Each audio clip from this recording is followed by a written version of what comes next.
हरे कृष्णा। सभी भक्तों का हार्दिक स्वागत है आज के प्रातःकालीन भगवत गीता क्लास में। तो हमने पिछली बार चर्चा किया कि किस प्रकार भगवान स्वयं कर्म करते हैं। हालांकि भगवान श्री कृष्ण को कर्म करने की कोई आवश्यकता नहीं है,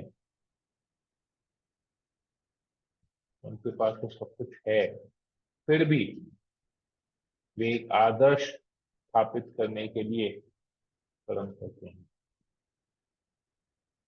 भगवान साथ ही साथ कहते हैं कि जो बुद्धिमान व्यक्ति हैं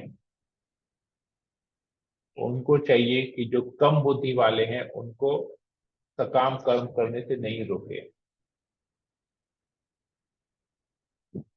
और साथ ही साथ उनको ये चाहिए कि कैसे उनके सकाम कर्मों को कृष्ण भावना भावित बनाया जाए, ये बुद्धि लगानी है। तो बेसिकली भक्तों को ये चाहिए कि जो दूसरे लोग जो पुण्य कर्मों में लिप्त हैं किसी भी कारण से, उनके कर्मों को कृष्ण भावना भावित कैसे बनाए। तो आज हम लोग और आगे पढ़ेंगे श्लोक नंबर 27 से। ओम ज्ञानतिमिरान्धस्य ज्ञानाञ्जनशलाकया चक्षुरुन्मीलितं तस्मै श्रीगुरुवे नमः। नमो विष्णुपादाय कृष्णप्रेष्ठाय श्रीमते भक्तिवेदांत स्वामी नामिने नमस्ते सरस्वती देवी गौरवाणी प्रचारिणे निर्विशेष शून्यादिपाश्चात देशकारिणे हे कृष्ण करुणा सिंधु दीनबंधु जगत्पते गोपेश गोपिकाकांत नमस्ते सप्तकांचन गौरांगी राधे वृंदावन पंचाकल्पतरुभ्यश्च कृपा सिंधुभ्यैव च पतितानां पावनेभ्यो वैष्णवेभ्यो नमो नमः। जय श्री कृष्ण चैतन्य प्रभु नित्यानंद श्री अद्वैत। हरे कृष्णा कृष्ण कृष्ण हरे हरे मंगलाचरण की जय। ओम नमो भगवते वासुदेवाय। ओम नमो भगवते वासुदेवाय। ओम नमो भगवते वासुदेवाय। भगवत गीता अध्याय 3 श्लोक नंबर 27। प्रकृति क्रियमाणानि गुणैः कर्माणि सर्वश अहंकार विमूढ़ात्मा कर्ता अहमिति मन्यते। भगवान कहते हैं अर्जुन से, जीवात्मा अहंकार के प्रभाव से मोहग्रस्त होकर अपने आप को समस्त कर्मों का कर्ता मान बैठता है, जबकि वास्तव में वे प्रकृति के 3 गुणों द्वारा संपन्न किए जाते हैं।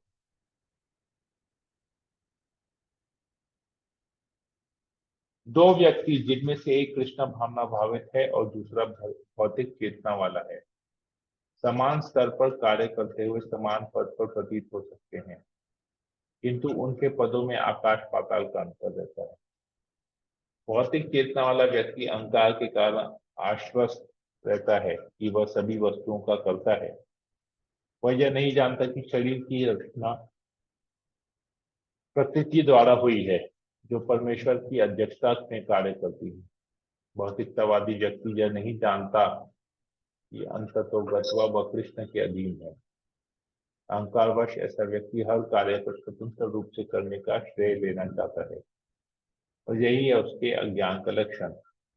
उसे यह ज्ञान नहीं कि उसके स्थूल तथा सूक्ष्म शरीर की रचना प्रकृति द्वारा भगवान की अध्यक्षता में की गई है। अतः उसके सारे शरीर तथा मानसिक कार्य कृष्ण भावनामृत में रहकर कृष्ण की सेवा में तत्पर होने चाहिए।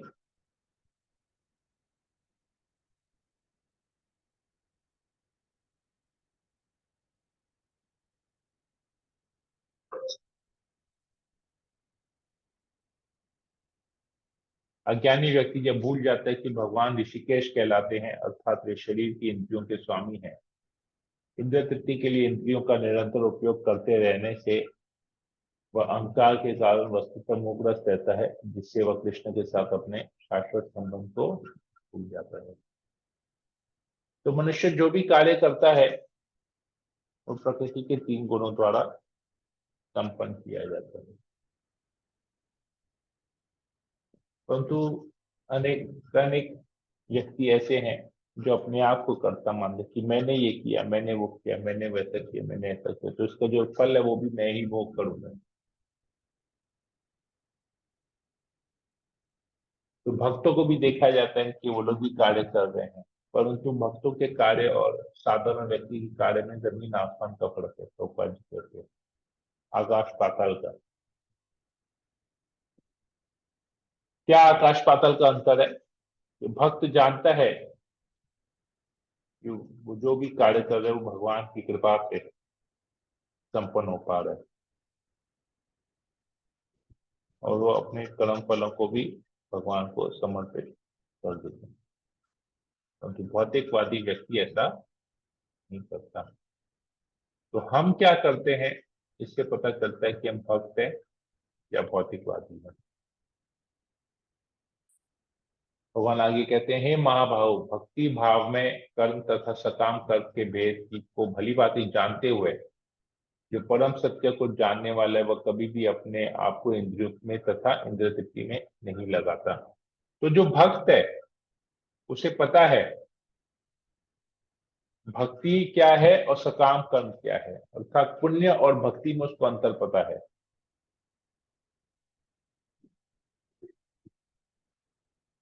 तो उसको पुण्य कर्म और भक्ति में अंतर पता है, इसलिए वो अपने आप को इंद्रिय तृप्ति में नहीं लगाता।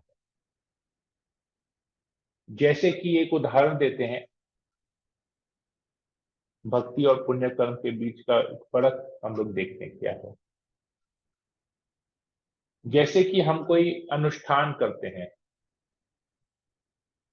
अपने परिवार में कोई एक सेलिब्रेशन करते हैं।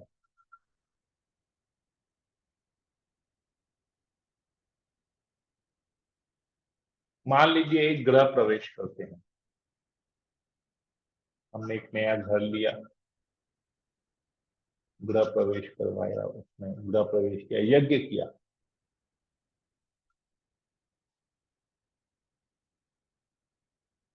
तो जो भौतिकतावादी व्यक्ति होता है, भौतिकवादी व्यक्ति होता है, वो क्या करता है?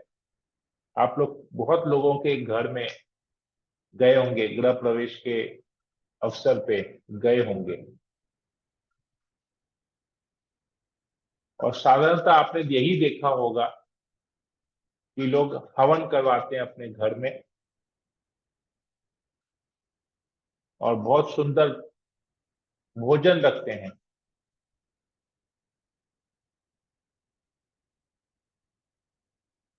और फिर अपना घर दिखाते हैं, रूम दिखाते हैं, हॉल दिखाते हैं, फर्नीचर दिखाते हैं, सोफा सेट, अलमारियां, सब कुछ दिखाते हैं।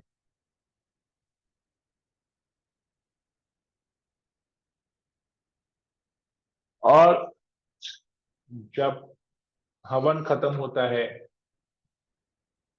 घर भी दिखा देते हैं। फिर जब खाना भोजन होता है तो उसमें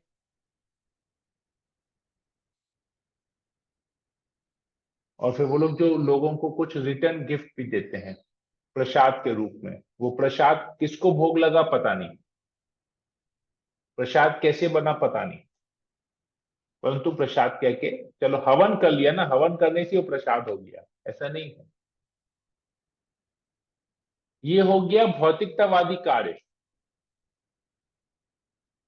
भौतिकतावादी लोगों की बुद्धि, वो कार्य। रूम सुपर बना हुआ होगा, बाथरूम बहुत अच्छी तरह से बना हुआ होगा, हॉल बहुत अच्छी तरह से बना होगा, एक 40 इंची 50 इंची का टेलीविजन टीवी भी लगा हुआ होगा, एलईडी टीवी लगा हुआ होगा, एक से एक शो पीसेस लगे होंगे घर में, डाइनिंग टेबल सुंदर होगा, सोफा सेट सुंदर होगा, वॉलपेपर लगे हुए होंगे, बहुत कुछ होगा, आप लोगों ने सब लोगों ने देखा होगा। लेकिन उसके घर में मंदिर कितना सुंदर है, वो एक प्रश्न चिन्ह आ जाता है। मंदिर में भगवान है कि नहीं, भगवान का विग्रह है कि नहीं, वो भी एक प्रश्न चिन्ह आ जाता है।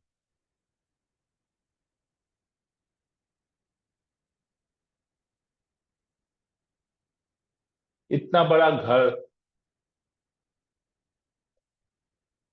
इतने बड़े रूम, इतने महंगे खर्च करके बनाए गए रूम, मार्बल फ्लोरिंग, ये वो बहुत कुछ।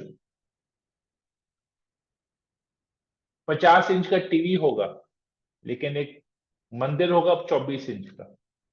सोचिए, मंदिर से बड़ा टीवी रहता है घर में।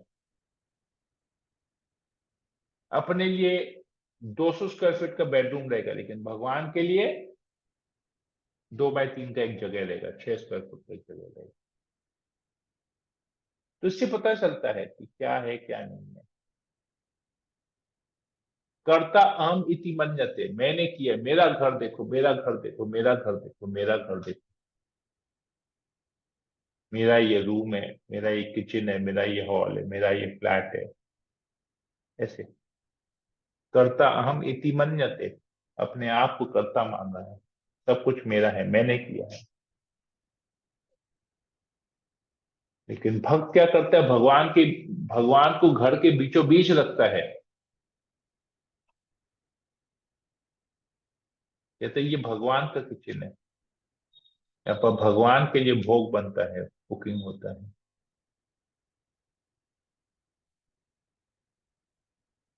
तो ये फर्क है भक्ति भाव में, कर्म में और सकाम कर्म में। गृह प्रवेश करना, यज्ञ करना सकाम कर्म में आता है, किंतु किसके लिए करना, भगवान के लिए करना, भगवान को भोग लगाना, उस घर को भगवान की सेवा में यूज करना, उस घर को भक्ति वृक्ष, उस घर में भक्ति वृक्ष क्लास करना, भक्तों को बुलाना, भक्ति का प्रचार करना, तब आया कि उस घर को प्रॉपरली यूज किया जा रहा है, भक्ति भाव में कर्म में यूज किया जा रहा है। तो अपने लिए रखेंगे तो इंद्र तृप्ति में लगेगा वो। ये एक फर्क है जो यहाँ पर बताया जा रहा है। आकाश पाताल का फर्क है, घर वही है, घर के सदस्य भी वही है, परंतु उस घर को कैसे यूज किया जा रहा है, उसमें आकाश पाताल का फर्क पता चलता है। आगे कहते हैं, माया के गुणों से मोहग्रस्त होने पर अज्ञानी पुरुष पूर्णतया भौतिक कार्यों में संलग्न रहकर उनमें आसक्त हो जाते हैं। यद्यपि उनके ये कार्य उनमें ज्ञान भाव के कारण अधम होते हैं, किंतु ज्ञानी को चाहिए कि उन्हें विचलित न करे। तो यही चीज हमने डिस्कस किया, भौतिक कार्यों में संलग्न रहकर उनमें आसक्त हो जाता है, घर के प्रति आसक्त हो जाता है।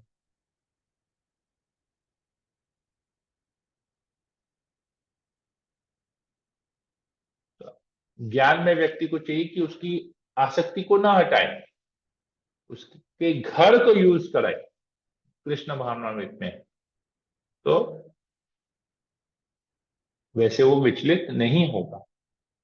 अतः हे अर्जुन, अपने सारे कार्यों को मुझ में समर्पित करके मेरे पूर्ण ज्ञान से युक्त होकर लाभ की आकांक्षा से रहित, स्वामित्व में किसी दावे के बिना तथा आलस्य से रहित होकर युद्ध करो। तो इसलिए कृष्ण कह रहे हैं, युद्ध करो, कर्म करो अपना। हमारे लिए इंस्ट्रक्शन है कि अपना कर्म करो, बिजनेस करो तो बिजनेस करो, लेकिन लाभ की आकांक्षा से रहित होकर। स्वामित्व, लाभ की आकांक्षा मतलब स्वामित्व, कि मैं जो पैसा कमा रहा हूं ये मेरा नहीं है, ये मुझे भगवान की सेवा में कैसे लगाना है, मुझे ये देखना है।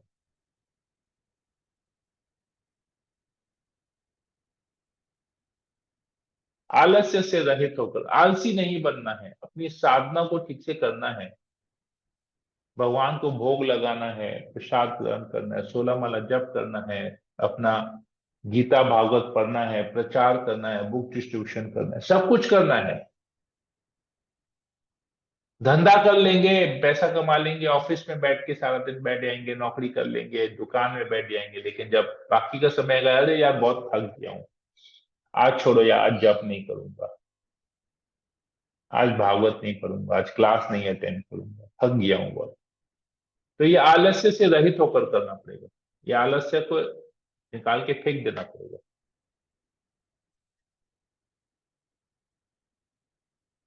पूर्ण ज्ञान से युक्त होकर कि सब कुछ भगवान का है, ये शरीर भी भगवान का है, ये समय भी भगवान का है, बीता हुआ समय वापस नहीं आएगा, ये भी समझना है। तो जो समय है, जो उचित समय, वो अभी है, और अभी मुझे ये कार्य करना है।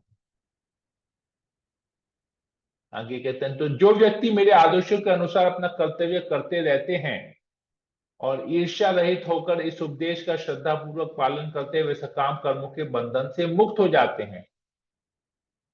भगवान कहते हैं वो मुक्त हो जाते हैं, कर्म बंधन से मुक्त हो जाते हैं, जो मेरे इस प्रकार आदेशों का पालन करते हैं।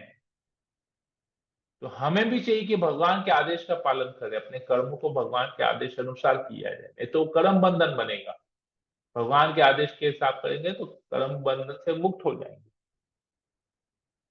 तो किंतु जो ईर्ष्यावश इन उपदेशों की अपेक्षा करते हैं और इनका पालन नहीं करते, उन्हें समस्त ज्ञान से रहित, दिग्भ्रमित तथा सिद्धि के प्रयासों में नष्ट भ्रष्ट समझना चाहिए। तो कहेंगे यार तुम कौन होते हो मुझे बताने के वाले के लिए, मैं मुझे क्या करना चाहिए? कृष्ण थोड़ी ना भगवान है, मैं अपने आप ही अपना भगवान अपने आप चुनूंगा, तुमको बताने की जरूरत नहीं। मैं अपने आप तपस्या करूंगा, मैं अपने आप भक्ति करूंगा, मुझे जहां अगरबत्ती जलाना है, जहां दिया दिखाना है, जहां दान करना है, मैं अपने आप करूंगा। तुम कौन होते हो बोलने वाले? तो ये ईश्वरीय ईर्ष्या है, ईश्वर के प्रति ईर्ष्या है, ये भगवान के प्रति ईर्ष्या है, जेलसी है। तुम कौन होते हो बताने वाले की मेरे से किसकी पूजा? ऐसे लोग जो भी प्रयास करेंगे अपने भौतिक जीवन में सब नष्ट हो जाएगा। बुद्धि तो भ्रष्ट है ही है, कार्य भी नष्ट हो जाएंगे, सब कुछ नष्ट हो जाएगा जो भी उन्होंने पाया है। तो ज्ञानी पुरुष भी अपनी प्रकृति के अनुसार कार्य करता है, क्योंकि सभी प्राणी तीनों गुणों से प्राप्त अपनी प्रकृति के ही का ही अनुसरण करते हैं। तो भला दमन से क्या हो सकता है? तो ज्ञानी पुरुष भी प्रकृति के अनुसार ही कार्य कर रहा है, वो सतोगुण में रह के कार्य करता है जो ज्ञानी पुरुष है, और जो अज्ञानी है वो रजोगुण और तमोगुण में कार्य करता है। तो कोई भी प्रकृति के तीन गुणों से छूटा हुआ नहीं है, भगवान कहने का अर्थ है। तो अगर तुम कार्य को नहीं करोगे या अज्ञानता में करोगे तो क्या लाभ होगा? कुछ नहीं मिलेगा तुम। ज्ञानी पुरुष तो धीरे धीरे धीरे धीरे भक्ति में आगे बढ़ता है, भक्ति करता है, अल्टीमेटली भगवान के दिए हुए उपदेश से को पालन करके मुक्त हो जाता है। तो अगर ऐसा नहीं करता है तो क्या लाभ? कुछ भी तुम कर लो, कोई फायदा नहीं है। तात्पर्य में प्रभुपाद जी लिखते हैं, कृष्ण भावनामृत के दिव्य पद पर स्थित हुए बिना प्रकृति के गुणों के प्रभाव से मुक्त नहीं हुआ जा सकता, जैसा कि स्वयं भगवान ने 7वें अध्याय में कहा है।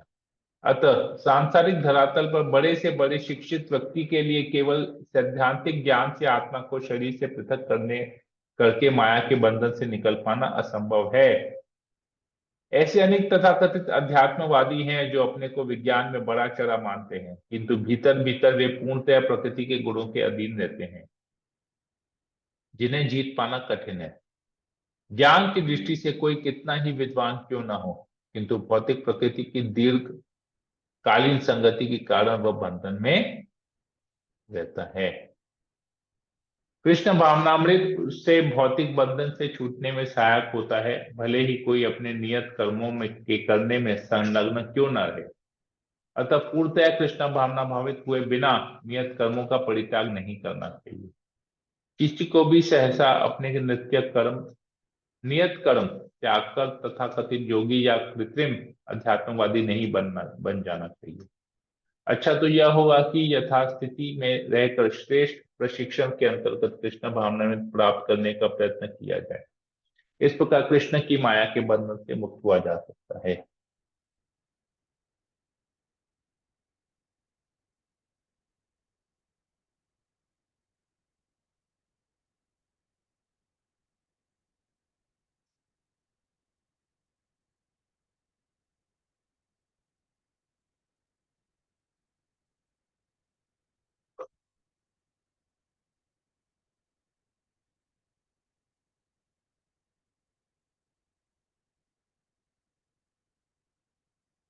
भगवान आगे कहते हैं कि प्रत्येक इंद्रिय तथा उसके विषय में संबंधित राग द्वेष को व्यवस्थित करने के नियम होते हैं। मनुष्यों को ऐसे राग तथा द्वेष से वशीभूत नहीं होना चाहिए, क्योंकि वे आत्म साक्षात्कार के मार्ग में अवरोधक हैं।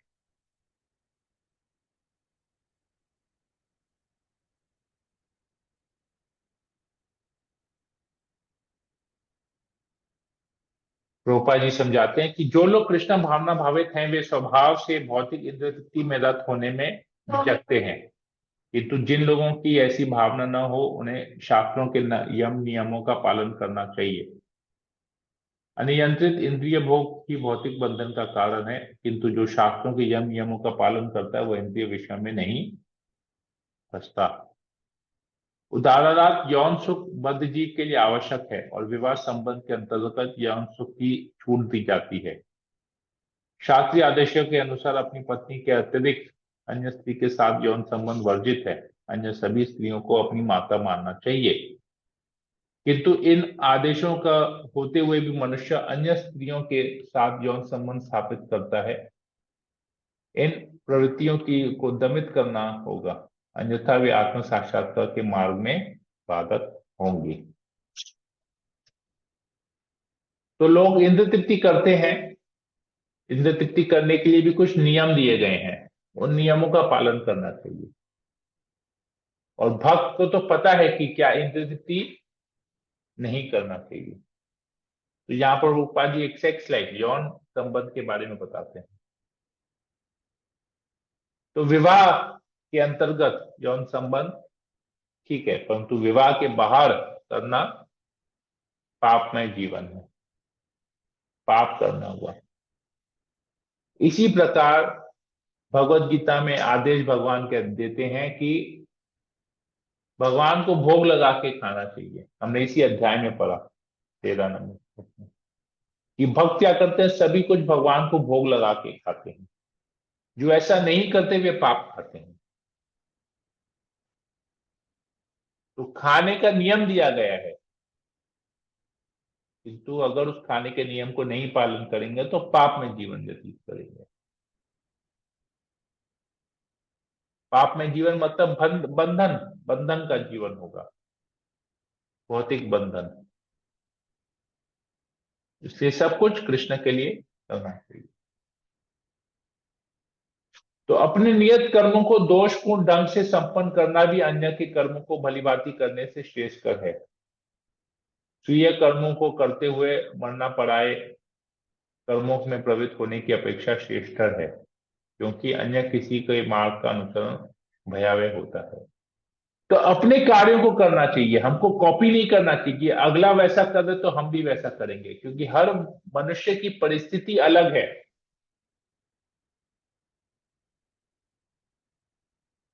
तो भले अपने कर्तव्यों को करो, भले उसमें त्रुटि हो, अपने कर्तव्यों करने में दोष हो, परंतु अपने कर्तव्यों को करना ही चाहिए। दूसरे को कॉपी नहीं करना चाहिए, क्योंकि दूसरे को कॉपी करेंगे तो सबसे पहला तो भाव नहीं आएगा, परिस्थिति अलग है, तो उल्टा रिएक्ट करेगा वो कार्य। कैसे होता है ये, प्रभुपाद जी तात्पर्य में लिखते हैं। अतः मनुष्य को चाहिए कि वह अन्यों के लिए नियत कर्मों की अपेक्षा अपने नियत कर्मों को कृष्ण भावनामृत में करे। भौतिक दृष्टि से नियत कर्म मनुष्य की मनोवैज्ञानिक दशा के अनुसार भौतिक प्रकृति के गुणों के अधीन आदिष्ट कर्म है। आध्यात्मिक कर्म गुरु द्वारा कृष्ण की दिव्य सेवा के लिए आदेशित होते हैं, किंतु चाहे भौतिक कर्म हो या आध्यात्मिक कर्म, मनुष्य को मृत्यु पर्यंत अपने नियत कर्मों में दृढ़ रहना चाहिए। अन्य के निर्धारित कर्मों का अनुकरण नहीं करना चाहिए। आध्यात्मिक तथा भौतिक स्तरों पर ये कर्म भिन्न भिन्न हो सकते हैं, किंतु कर्ता के लिए किसी प्रामाणिक निर्देशन के पालन का सिद्धांत उत्तम होगा। जब मनुष्य प्रकृति के गुणों के वशीभूत हो तो उसे इस विषय अवस्था के लिए नियमों का पालन करना चाहिए, उसे अन्यों का अनुकरण नहीं करना चाहिए। उदाहरणार्थ सतोगुणी ब्राह्मण कभी हिंसक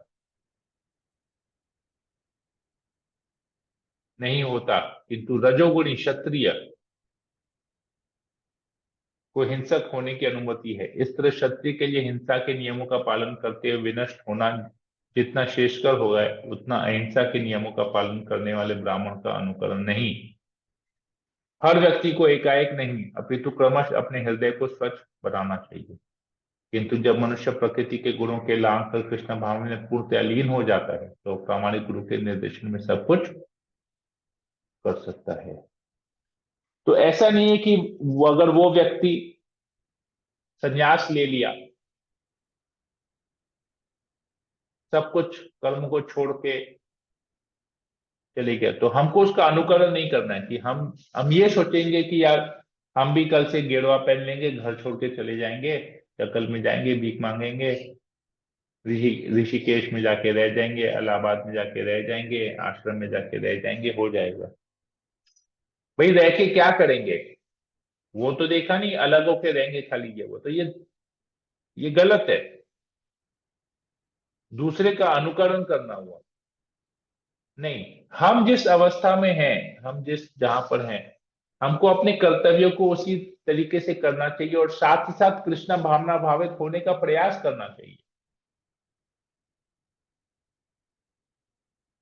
शिक्षा लेनी चाहिए, हम कैसे बने, कृष्ण भावना भावित कैसे बने। गलतियां होंगी, हमसे गलतियां होंगी, लेकिन उस गलतियों में भी गड़बड़ नहीं होगा, क्योंकि हम प्रयास तो कर रहे हैं ना। भगवान हमारा प्रयास देख रहे हैं, तो हम गाइडेंस में कर रहे हैं। हम परफेक्ट नहीं है, हम प्योर नहीं है, हम पूर्ण नहीं है, हम शुद्ध नहीं है।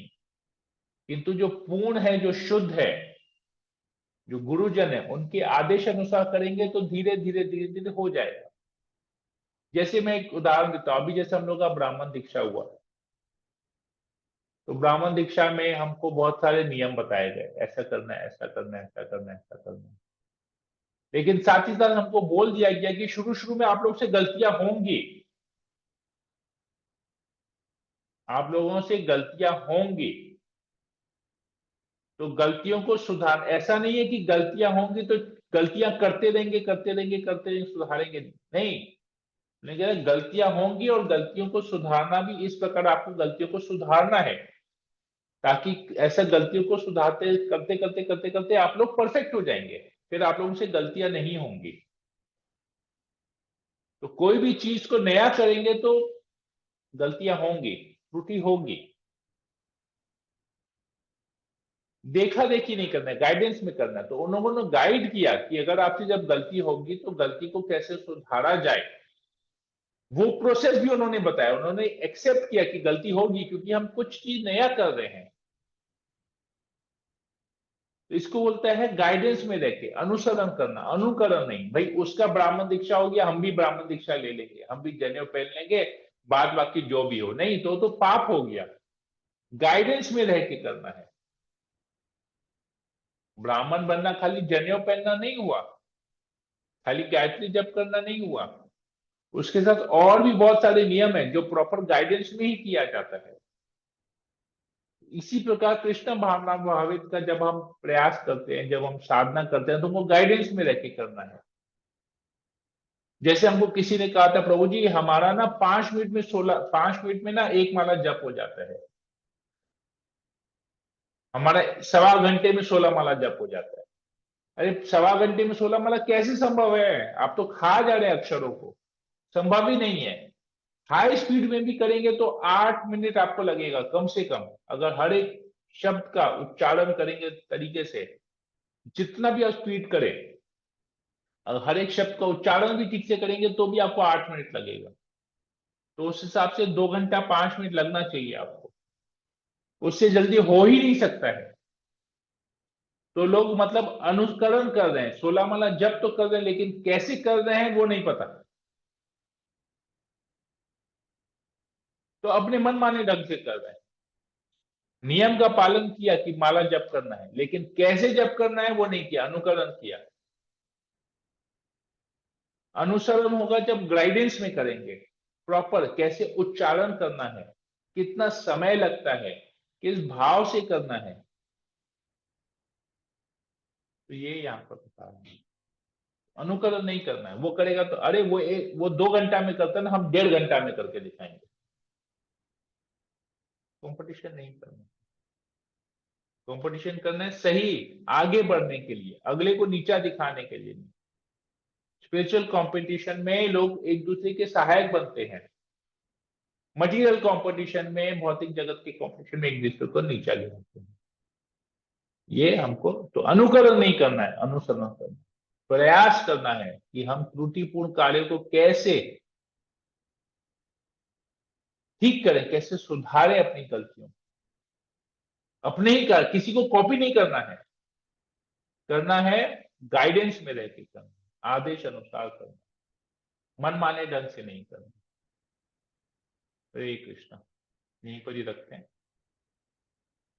किसी को कोई प्रश्न हो पूछ सकते हैं, कोई कमेंट हो। हरे कृष्णा प्रभु जी, दंडवत प्रणाम। हरे कृष्णा। राजू प्रभु, यस बोलिए। प्रभु जी, जैसे आज तो जन्माष्टमी के उपलक्ष्य में ये फलहारी कैसे किया जा सकता है, थोड़ा सा आइडिया दे दे तो। वो बताएंगे। पहले आज का जो डिस्कशन है उसके उसमें कुछ है, उसमें कुछ प्रश्न है, क्लास का लेके कोई प्रश्न है? नो प्रभु जी। और किसी कुछ प्रश्न है आज की चर्चा के विषय में? कोई प्रश्न है? हरे आशा रानी कृष्णा माता जी। यस माता जी। जी। अभी स्टार्टिंग में जो आपने बताया था ना कि अ, घर के लोग घर में जो इनॉग्रेशन कराते हैं और घर की ओपनिंग कराते हैं, घर दिखाते हैं, सब कुछ दिखाते हैं। भगवान का घर की जो है उसका स्पेस इतना कम हो जाता है, वो देखना जरूरी होता है। तो हम लोग भी उनकी एक बता रही हूँ कि किसी के घर पर हम लोग गए थे, उनकी इनॉग्रेशन नहीं था, ऐसे ही था। उन्होंने भी उनकी हम लोग को मालूम था कि उनके यहाँ घर में भी लड्डू गोपाल है, तो वो हमें दिखा रहे थे कि ये लड्डू गोपाल हैं। तो वो हम उन्होंने बताया कि हम लोग जहाँ बैठते हैं उनको लड्डू गोपाल को वहीं बिठाते हैं, और उनके लिए अलग से बेड भी बनाया है तो बेड पे बिठाते हैं। यहाँ तक कि हम लोग एंटर करें उनके घर में तो उन्होंने वो लड्डू गोपाल जी का नाम रखा हुआ है चीकू, तो बोलते हम लोग इनको चीकू के नाम से बुलाते हैं। और नेम प्लेट पे उन्होंने नाम रखा हुआ है चीकू का घर। उनका अपना नाम नहीं रखा हुआ है, चीकू का घर रखा हुआ है उनका नाम। तो अंदर में कि ऐसे हम लोग अंदर गए, ऐसा देखा मैंने, पढ़ा और अंदर गए। बोलते हैं यहाँ पे पूरे जितने भी मोहल्ले में जितने भी लोग हैं वो सिर्फ यही नाम से जानते हैं हमारे घर को भी कि ये चीकू का घर है। तो मतलब कि ऐसा मतलब कि हम लोग को वहां मैंने देखा है ऐसा माहौल। तो मतलब कि क्या ये ठीक है क्या प्रभु जी? आप बताइए, ठीक है कि सही है कि गलत है? नहीं प्रभु जी, मैंने तो यही है हमेशा उनकी देखा भी है और सुना भी है कि भगवान को जहाँ हम लोग स्थान देते हैं वो स्थान से नहीं उठाना चाहिए। वो उनका स्थान है, उनका घर है, तो उनका भगवान को भगवान के नाम से ही लेना चाहिए, क्योंकि हमारे जीवा पे भी उनका ही नाम आता है, तो वही राइट। रहना। चीकू चीकू तो बुलाएंगे ना, तो चीकू चीकू बुलाएंगे तो अगले जन्म में चीकू का पेड़ बनेंगे। तो गोपाल गोपाल बुलाएंगे तो कृष्ण के पास जाएंगे। तो सबसे पहले तो भगवान को हमको अपना नाम नहीं देना है, अपने हिसाब से नाम नहीं देना है, निक नेम या पेट नेम नहीं देना है। हम्म निक नेम या पेट नेम ना जो पालतू जानवर पालते हैं उनको दिया जाता है, भगवान को नहीं दिया जाता है। भगवान का अपना ऑलरेडी नाम है। शास्त्र में वर्णित भगवान के कई नाम हैं, तो भगवान के उन्हीं नामों में से ही भगवान को नाम दिया जाना चाहिए। हम्म ये बहुत जरूरी है कि ऐसा देना है। तो जो निक नेम हाँ, या पेट नेम देते हैं ना, वो पालतू जानवरों को दिया जाता है, भगवान को नहीं। तो ये सबसे हम्म, पहला बात तो ये है। तो जब उनका नाम ही बाल गोपाल है तो उनको अलग से और कुछ नाम देना ही क्यों? हाँ, मतलब कि उनको मतलब कि एक ऐसे अजीब माहौल देखा वहाँ का कि हाँ, वो जहाँ जहाँ बैठेंगे वो उनको वहां पे बिठा देंगे। फिर जहाँ मतलब अपने आप को समय भगवान से तुलना कर रहे हैं। तो ये हम्म, एक्चुअली इंद्र तृप्ति हुआ। ये ना लोग अपनी प्रशंसा के लिए कर रहे हैं कि भाई इनके यहाँ पर प्रशंसा क्या होगा, इनको क्या सुनने में आएगा। देखो ना, इनके यहाँ पर ना ये लोग ऐसा करते हैं, ये लोग ऐसा करते हैं, तो आएगा ये लोग ऐसा करते हैं, तो इनको अपनी प्रशंसा चाहिए। भक्त को कभी प्रशंसा नहीं चाहिए।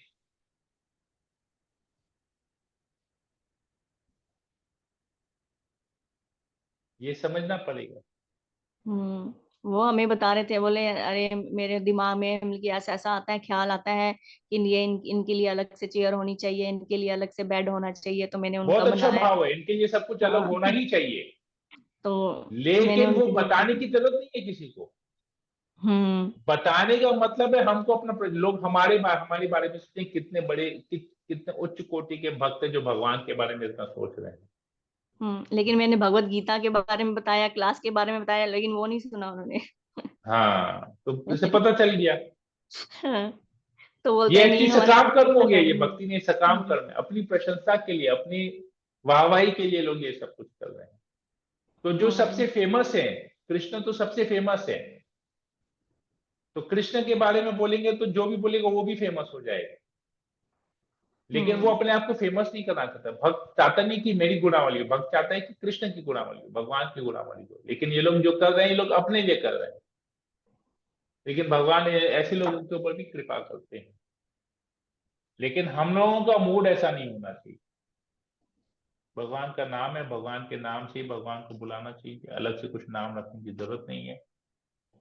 और जो भी हम करें उसको किसी को बोलने की जरूरत नहीं, दिखाने की जरूरत नहीं, अपना कर ले, लोग देख सकते हैं, लोग समझ सकते हैं, कोई पूछे तो बताना चाहिए।